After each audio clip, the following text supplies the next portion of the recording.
A paz do Senhor Jesus a todos. Continuamos aqui com o nosso livro de profetas maiores, Ezequiel e Daniel, hoje, para que a gente venha aprender um pouco mais da parte do Senhor. Entrando já aqui em Ezequiel, profeta do exílio, levado para a Babilônia entre a primeira e a última deportação. Ele teve ali junto ao rio Quebar a sua primeira visão. Nós podemos ver isso lá no livro de Ezequiel. Vamos estar lendo aqui algumas passagens, né? Se a gente for ver lá no capítulo 1, no versículo 1, isso acontece no 30º ano, do quinto dia do quarto mês que ele estava exilado. Então, 30º ano, quinto dia, quarto mês, estando eu no meio dos exilados, junto ao rio Quebar, se abriram os olhos e eu tive visões de Deus. Então, nós vamos ver ali que Deus abre a visão, né? Sua visão é aberta aí para a glória de Deus. Então, ele viu como metais lá no versículo 27 do capítulo 1. Via como metais brilhantes como fogo ao redor dela, e desde os lombos daí para cima, e desde seus lombos daí para baixo, via como fogo de um resplendor ao redor dela, e como o aspecto do arco que aparece na nuvem em dia de chuva, assim era o resplendor em redor. Esta aparência da glória do Senhor, vendo isto, caí com o rosto em terra, e ouvi a voz de quem falava. Antes disso, ele vê seres viventes. Se você estiver lendo lá, irmãos, lê o capítulo 1 todo de Ezequiel, você vai ver a visão de querubins que ele vai ter, né? Como é que é feito, como que acontece o ministério de Ezequiel? É através de visões que Deus dá para ele, para que ele viesse falar à casa de Israel. Então, Deus se apresenta a ele e dá a ele de comer o livro. E aí nós vamos ver que lá no capítulo 3, no versículo 3, e ele disse: E me disse: Filho do homem, dá de comer ao teu ventre, enche as tuas entranhas deste rolo que eu te dou. E eu comi na boca e me era doce como mel. Isso para que ele viesse falar ao povo de Israel. Era um povo que já estava endurecido. Se nós vemos ali no versículo 7, diz que: Mas a casa de Israel não te dará ouvido, porque não me quer dar ouvidos a mim. Ou seja, Deus falou ao povo de Israel e o povo endurecido não quis ouvir. Então, por que, de que modo eles iriam dar atenção a Ezequiel? Só que Deus fala ali no versículo 8 e no versículo 9 que faria Ezequiel com um rosto mais duro do que a deles. A fronte dele, a testa dele seria mais dura do que ele, do que o povo. Ou seja, o povo não ia querer ouvir, mas também Ezequiel ia ser teimoso. Ezequiel não ia parar de falar. Ele ia fazer a vontade do Senhor, né? Deus estabeleceria ele por atalaia, vai falar lá no versículo 17 do capítulo 3, né? Eu te dei por atalaia sobre a casa de Israel. Da minha boca a palavra os avisarás da minha parte. Então ele seria o profeta que comunicaria aquilo que Deus teria para falar. Quer quisesse o povo ouvir, quer não. Só que se Ezequiel não falasse, o sangue dele seria cobrado de cada pessoa que ele não falasse. O sangue do injusto seria cobrado de Ezequiel. Mas se Ezequiel falasse e o povo não desse ouvidos, aí, irmãos, aí era o povo com Deus. Mas que ele falou. Né? E muitas das vezes a gente se cala diante do querer do Senhor. E Deus fala, né? Sabe? Deus fala para que nós venhamos fazer, venhamos falar. E a gente se cala diante de situações. Então Deus requer isso. Então, era assim na vida de Ezequiel. E aí, Ezequiel começa ali, vai lá, quando Deus levanta ele, vai lá para o lado do povo, né? Fica lá um tempo. Até Deus, quando Deus fala aqui, ó, com ele. Porque se a gente vê, voltando um pouquinho no capítulo 3, no capítulo 3 ele vai falar aqui que ele é comissionado. E aí, lá no versículo 15, ele vai dizer assim, ó: Então fui a Tel Abibe, aos exilados que habitavam junto ao rio Quebar, e passei a morar onde eles habitavam.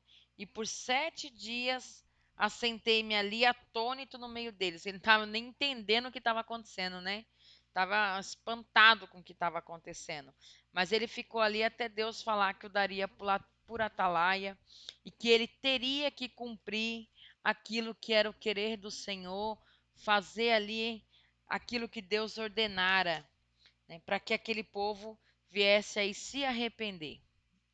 Bom, eu vou estar lendo algumas partes aqui e talvez para que a gente venha a entender, eu vou estar folheando a Bíblia. Então, um pouquinho de paciência para vocês aí, eu peço a compreensão em nome de Jesus, né? Então, voltando aqui, então Deus faz Ezequiel ali cumprir atos simbólicos para que a casa de Israel fosse impactada, para que o povo ali fosse impactado. E esses atos simbólicos, por exemplo, a gente vai estar lendo lá. Irmãos, era uma coisa muito louca aos olhos humanos hoje, se a gente for ver. Você diria que ele deveria ser uma pessoa esquizofrênica, uma pessoa que não tivesse na sua consciência mental, no seu juízo perfeito, né? Porque Deus colocou Ezequiel a fazer algumas coisas que, se fosse hoje, será que eu e você entenderia como algo da parte de Deus? Capítulo 4, no versículo 12, eu vou estar lendo do 12 aí até o 15 para que você venha entender, ó. O que comeres será como bolos de cevada. Cozê-lo-á sobre esterco de homem à vista do povo. Disse o Senhor: assim comerão os filhos de Israel seu pão imundo entre as nações, para onde eu os lançarei.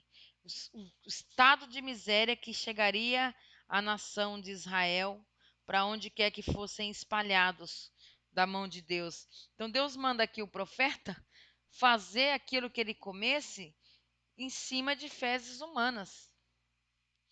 E aí Ezequiel, diante de Deus, fala: disse eu: ah, Senhor Deus, eis que a minha alma não foi contaminada, pois desde minha mocidade até agora nunca comi animal morto, de si mesmo nem dilacerado por feras, nem carne abominável entrou na minha boca. Então aí Deus dá uma aliviada no versículo 15 para Ezequiel. Dei-te esterco de vaca em lugar de esterco humano, sobre ele prepararás o teu pão. Então, esse era um símbolo que Deus colocou para que ele fizesse ali diante do povo, que assim seria a vida deles. Muito forte isso. No capítulo 5, nós vamos ver aqui que ele, com uma espada, ele passa sobre a sua cabeça, tira aí a sua barba, e mais aí um símbolo. Vou estar lendo esses dois exemplos para que nós venhamos entender. Ele tira a sua barba e seu cabelo e divide aí em três partes. Uma parte, você vai ver lá no capítulo 5, ele vai queimar diante da cidade, né? É, isso o que significa? Né? Isso aí seria o cumprimento de como seria, como é que eu posso dizer assim? Como seria consumido Israel, né? Que um terço viria a morrer de pestes, se nós formos ver ali, e seriam consumidos de fome. Uma outra parte, ele fere com fio de espada ao redor da cidade. Ou seja, um terça parte do povo morreria a fio da espada. E a outra parte que ele espalha ao vento, né, sendo que em uma parte delas ele coloca como se fosse na aba das suas vestes, e isso quer dizer o quê? Que o povo se espalharia como vento e eles seriam perseguidos. Não haveria paz para Israel. Se nós vermos aqui, eu vou. Deixa eu estar vendo o seu encontro aqui no versículo 12. Diz assim: ó, uma terça parte de ti morrerá de peste e será consumida de fome no meio de ti. Outra terça parte cairá a espada ao redor de ti, e a outra terça parte espalharei todos os ventos e desembainharei a espada atrás dele. Olha só como que seria o destino do povo. Então ele faz esses atos proféticos, esses atos simbólicos, dizendo aquilo para ver se caía a ficha do povo, daquilo que Deus faria, devido ao comportamento idólatra do povo, né? Devido à ira de Deus. Então, irmãos, é muito forte. A ira de Deus se acendeu sobre o povo. Então, é assim que seria. E Deus fala que assim ele seria consolado. No 13 lá, no capítulo 5 ele vai falar: assim se cumprirá a minha ira, e satisfarei neles o meu furor, e me consolarei do que do abandono do povo, a casa de Israel, a nação eleita, né, de ter deixado para trás a Deus. Então, foi uma forma que Deus colocou para que a ira dele viesse sobre a casa de Israel.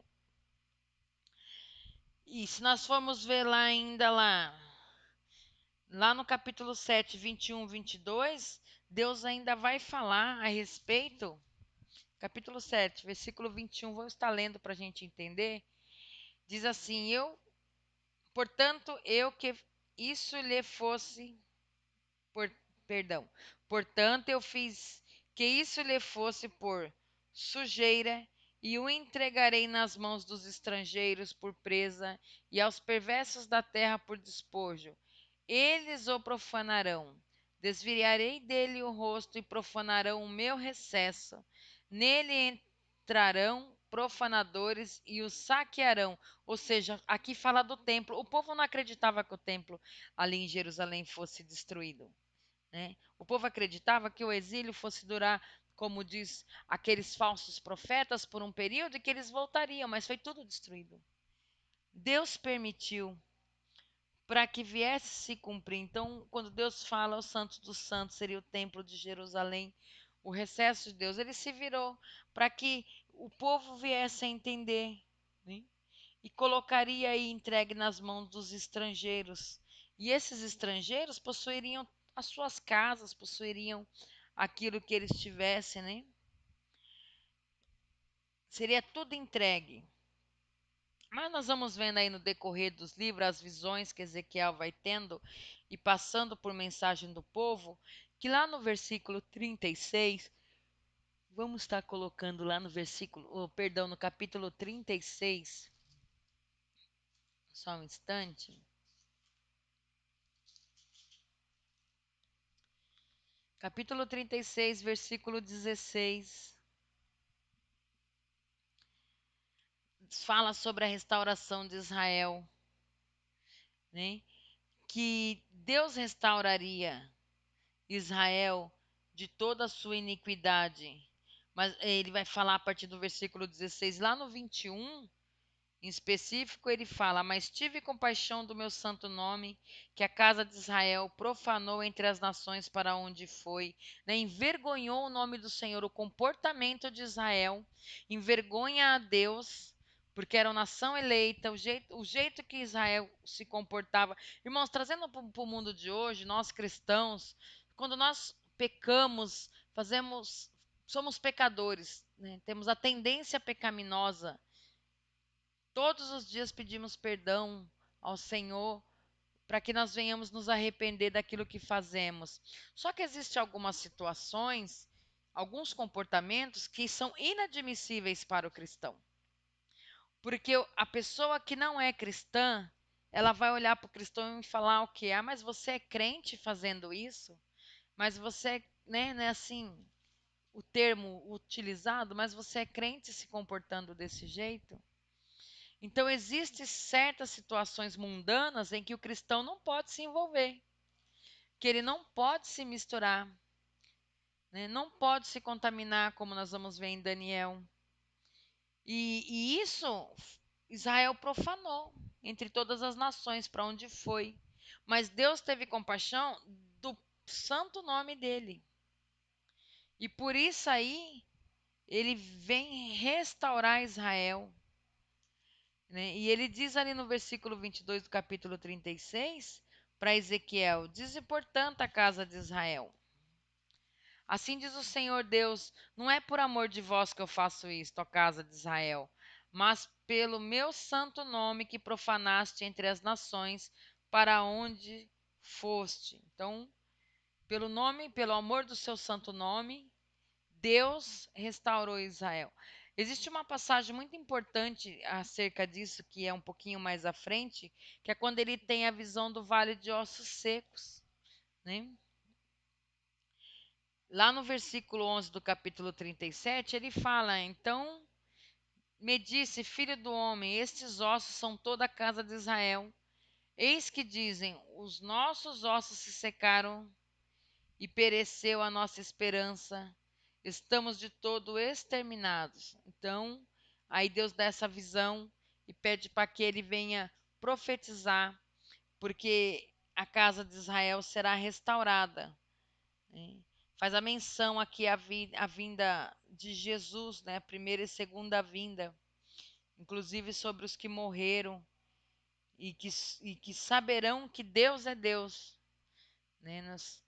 Então, a casa de Israel saberá que Deus é Deus. E lá no versículo 30, no capítulo 37, ainda no versículo 21 e 22, ele vai falar que a divisão que houve entre o reino de Judá e o reino de Israel, após o pecado de Salomão, onde foi dividido o povo, ele fala que será restituído por um só povo. Então vai ser só uma visão, o povo andando num, num só comportamento, o povo adorando a Deus sem divisão. Ele vai colocar aqui, ó, diz pois assim ao Senhor, eis que eu tomarei os filhos de Israel de entre as nações para onde eles foram, e os congregarei de todas as partes, os levarei para a sua própria terra. Farei deles uma nação na terra, nos montes de Israel, e um só rei será rei de todos eles, e nunca mais serão duas nações, nunca mais para o futuro se dividirão em dois reinos, né? Um só rei, Jesus, né? O povo não haverá mais divisão entre a casa de Israel e o povo de Judá, né? Então aqui Deus faz a sua promessa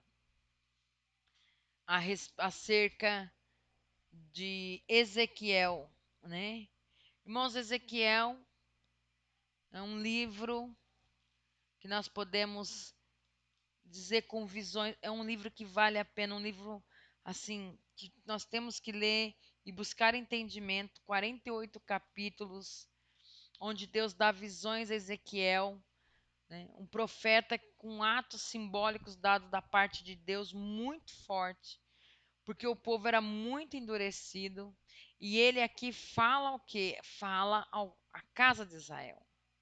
Nós vamos ver a menção aqui. E Deus trata sempre falando com ele, filho do homem, para que ele venha entender de onde que ele veio, quem seria ele, né? Mas nada que filho do homem.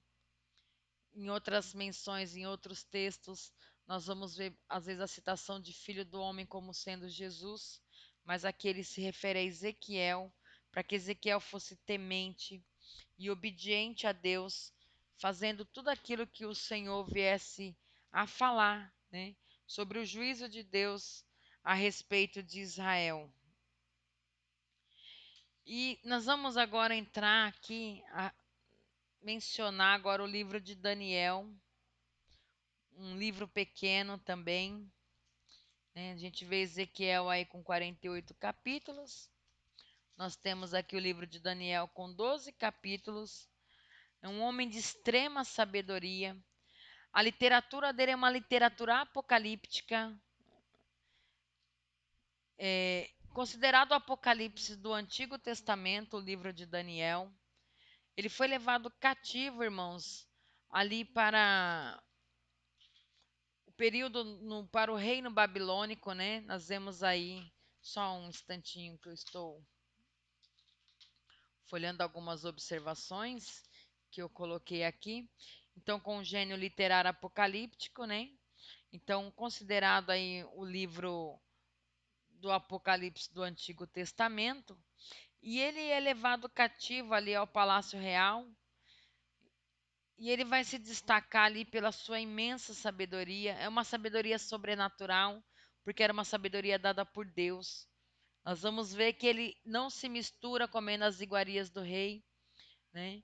Ele, tudo aquilo que fosse manjar, que tivesse deleite à alma, tudo aquilo que viesse trazer prazer à carne, Ezequiel, juntamente com seus amigos, ele se abstém disso, né? E aí Deus começa a usar a vida, ou perdão, de Daniel, falei Ezequiel, a vida de Daniel, e ele vai, a gente vai ver que ele começa a se sobressair. Eu coloquei aqui que ele se coloca entre o primeiro, torna-se o primeiro entre os três oficiais mais importantes do rei do Império Medo-Persa, né? Porque nós temos o Império Babilônico, depois vem os Medo-Persas, que numa aliança, eles lá na frente foram dois períodos muito difíceis para a vida de Daniel, porque ele abrange o período onde tem o domínio sobre a casa de Israel, o domínio babilônico, e depois ele passa aí por esse domínio medo-persa. Então, ele passa por esse momento e a gente vai ver lá que na parte dos medo-persa, deixa eu abrir aqui, capítulo 5, 29. Nós temos as satrapas, onde eram pequenas, instituídas aí pequenas, como se fossem micro-regiões governamentais, onde era instituído um governo do seu próprio povo, o profeta do próprio povo, e aí teria a parte militância dos medo-persas para que aquilo ali andasse e funcionasse de forma correta. O reino é estendido, ele é uma área muito vasta de conquista, e aí nós vamos ver depois que entre os três generais aí, três pessoas que foram três oficiais muito importantes, né, nós vemos aí diante dessa conquista que é instituído Daniel, né, pela sua sabedoria também. Daniel capítulo 5, vamos lá, versículo 29. Então mandou Beltesazar que vestisse Daniel de púrpura e lhe puseram cadeia de ouro ao pescoço, que proclamasse que passaria a ser o terceiro do governo do seu reino. Lá no 6, né, nós vamos ver aqui, depois Daniel na cova dos leões, no versículo 1 diz assim: Pareceu bem a Dario constituir sobre o reino as 120 satrapas que estivessem por todo o reino, e sobre eles 3 presidentes, dos quais Daniel era um, aos quais estes satrapas dessem conta, para que o rei não sofresse dano. Então mesmo Daniel se distinguiu destes presidentes e satrapas, porque nele havia um espírito excelente, e o rei pensava em estabelecê-lo sobre todo o reino. Espírito excelente, né? Daniel tinha a sabedoria de Deus, mas para isso ele se mantinha separado, né? Daniel tinha uma vida diferenciada, uma vida onde o amor a Deus era prevalecido. Ele é citado, se nós vemos aqui no modelo de retidão, pelo profeta Ezequiel, visto de forma diferenciada. Capítulo 5, versículo 11, diz assim: Há no teu reino um homem que tem o espírito dos deuses santos. Nos dias de teu pai se achou nele luz, inteligência e sabedoria, como a sabedoria dos deuses. Teu pai, ó rei Nabucodonosor, sim, teu pai, ó rei, o constituiu chefe dos magos, dos encantadores, dos caldeus e dos feiticeiros. Porquanto espírito excelente, conhecimento, inteligência, interpretação de sonhos, declaração de enigmas e solução de casos difíceis se acharam neste Daniel, a quem o rei pusera o nome de Beltesazar. Chama-se, pois, a Daniel, e ele dará a interpretação. Então, até o 12, né? 13. Então Daniel foi introduzido à presença do rei e falou e disse a Daniel: És tu aquele Daniel dos cativos de Judá, que o rei meu pai trouxe de Judá? Tenho ouvido dizer a teu respeito que o espírito dos deuses está em ti, e que em ti se acham luz, inteligência e excelente sabedoria, né? Sabedoria de Deus sobre a vida aqui de Daniel. Então ele era visto entre os sábios com uma sabedoria de forma diferenciada. Se nós formos ver, da onde vem essa forma diferenciada? Como eu havia dito, ele é instituído sobre as sátrapas. Um governo como se fosse com uma liberdade de governamental, uma província, e liberdade de religião, mas sobre um domínio medo-persa militar. Um homem que passou pela destruição de Jerusalém, da Babilônia, essa transgressão do neobabilônico, para um reino medo-persa, visto de forma diferenciada. Inteligência, sabedoria e a luz de Deus sobre a vida dele. Ou seja, o amor incondicional que Daniel tinha por Deus, amará o teu Deus sobre todas as coisas. Né? Mesmo referente aos governos, à militância, às leis que deveriam ser obedecidas, Daniel não deixou de adorar a Deus 3 vezes ao dia. Não deixou ali de estar diante do Senhor e fazer aquilo que a lei fosse instituída. E nós vimos aí Daniel na cova dos leões, ele tinha a certeza, o relacionamento dele com Deus lhe dava a certeza da sua salvação, irmãos. Né? Então Daniel, a gente pode colocar aqui o ABCD de Daniel. Então, o que, que seria o A? O amor incondicional, o amor a Deus sobre todas as coisas. O B, a belicosidade. Bélio, poder bélico, né? Quando nós falamos poder de armas, poder de guerra. Então, a belicosidade de Daniel para a guerra, ele era um homem pacífico. Mas se nós levarmos isso para o mundo espiritual, ele tinha a belicosidade significa disposição de guerrear. E ele no mundo espiritual guerreava. Porque nós víamos o Daniel orando 3 vezes ao dia, jejuns verdadeiramente instituídos por Daniel, né? Não é aquele jejum que nós tiramos um doce no almoço e na janta comemos o dobro. Muitas das vezes hoje é assim, né? Eu vou tirar o refrigerante, aí eu tomo um suco, daqui um mês volta o refrigerante. Não, abrir mão de tudo, né? Somente legumes. Hoje, se nós formos pensar dessa forma, é um exemplo o jejum de Daniel, né?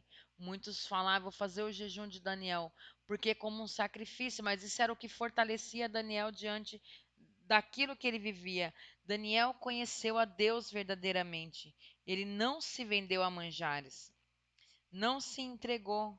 Então, conforme ele não se entregou àquilo que era um reino gentílico, né, aos prazeres mundanos, Deus, ele se entregou diante de Deus, Deus começou a revelar. Então a gente vê um período de cerca de 50 anos aí, onde ele permaneceu. Não foi assim, Deus revelou tudo de um dia para o outro. Não, foi no decorrer da sua vida, vieram aí a comunhão, a intimidade com Deus. Ele buscava a Deus e Deus começou a revelar o seu querer sobre a vida de Daniel, com essa vida de santidade. Então nós vemos assim que Daniel, ser de convicção, Daniel era convicto, sabia que Deus iria livrá-lo das situações. Ele tinha conhecimento de Deus, ele tinha fé, né? Se nós formos ver, vou estar abrindo aqui rapidamente para que nós venhamos. Está lendo? Abra aí, por favor, em Ezequiel, perdão, irmãos, livro de Hebreus, capítulo 11, versículo 1 diz assim: Ora, a fé é o firme fundamento das coisas que se esperam e a prova das coisas que não se vê. Então ele tinha fé, ele tinha convicção de que Deus o livraria, de que Deus restauraria, né? E a disciplina, um relacionamento com Deus construído através do que? De disciplina, altamente disciplinado, né? Convicto. Se você ver lá no capítulo 1, versículo 8, vai dizer assim: Resolveu Daniel firmemente não contaminar-se com as finas iguarias do rei, nem com o vinho que ele bebia. Então pediu ao chefe dos eunucos que lhe permitisse não contaminar-se. Então ele estava decidido, firmemente. Então, uma vida de fé baseada no mundo de hostilidade. E ele aí não se rende, né? Nós vamos ver a sabedoria no âmbito espiritual e político, né? A sabedoria de Deus, uma ótica onde nós vemos Daniel prosperar e o livramento de uma forma fiel.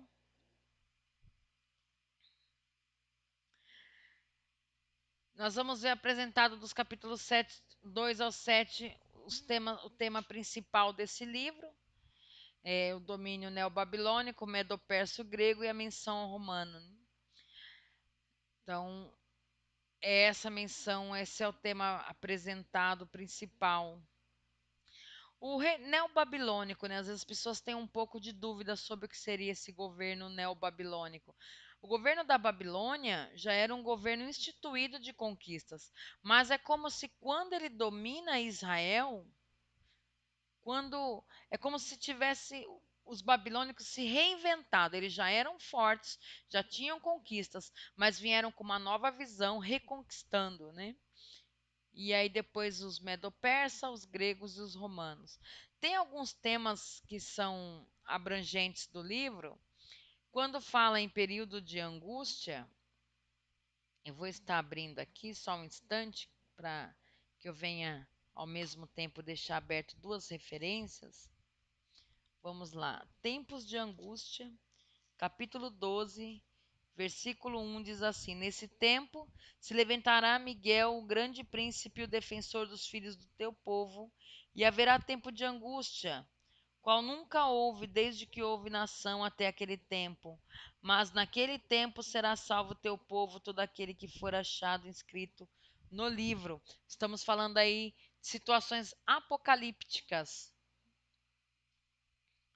Fazendo menção agora aqui no livro de Mateus, no capítulo 2, versículo 21, amados.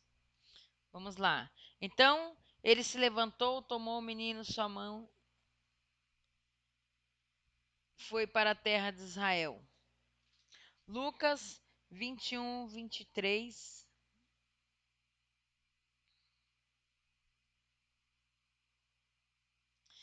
Deixa eu estar abrindo aqui.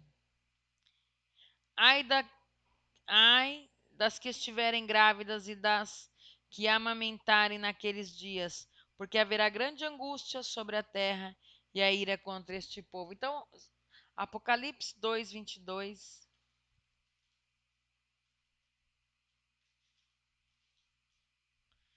Vamos lá. Eis que o lanço num leito de dores e numa grande tribulação os que cometem adultério contra ela, se não se arrependerem das obras dela. Então, nós vamos ver alguns temas que falam sobre esses tempos de angústias, que é citado aqui no livro de Daniel, que seria a grande tribulação. Nós vemos também a situação da pessoa de ódio satânico, né, com o anticristo. São referências que você pode estar consultando. Então, a menção apocalíptica no Novo Testamento com o livro de Daniel no Velho Testamento. E também sobre o período do milênio. Ele também faz essa menção no período de Apocalipse aí. Nós vamos ver o pré, a milenista, pós-milenista e milenista também. Irmãos, este é o livro de Daniel, profeta Daniel, né, condicionado a viver ali no período neobabilônico, passa pelo domínio persa do rei Ciro Dario, contempla essa aliança medo-persa, é instituído aí por um dos presidentes das sátrapas que é instituído, né, são 120 no governo medo-persa, através de uma sabedoria diferenciada, de uma vida regrada na presença de Deus, à base da luz, inteligência e sabedoria, a luz que tem o poder de revelação, né? Nós vemos a luz, ela revela quando você acende. A luz da revelação da palavra de Deus, né? Uma inteligência, uma capacidade humana, na ótica humana, acima daquilo que nós conhecemos. Uma sabedoria para esclarecer aquilo que está oculto de uma forma como não se viu. Tudo isso através do amor incondicional que ele tinha a Deus, através da reverência, né, que Daniel tinha ao Senhor. Finalizamos aqui então mais uma aula do nosso seminário. Agradeço a todos. Eu deixo aqui para vocês uma dica, a Rádio Vinde Internacional, para que você venha estar acompanhando. Coloca aí no seu PC, conforme você vai estudando, vai ouvindo louvores da parte do Senhor. Um beijo para todos os irmãos da comunidade Vinde, ali de Goiás, aqui de Sorocaba, que nos acompanham aí nas nossas videoaulas, tá? Eu agradeço mais uma vez a presença de todos aqui no Seminário Sorocaba. Um abraço e até a próxima. A paz do Senhor Jesus.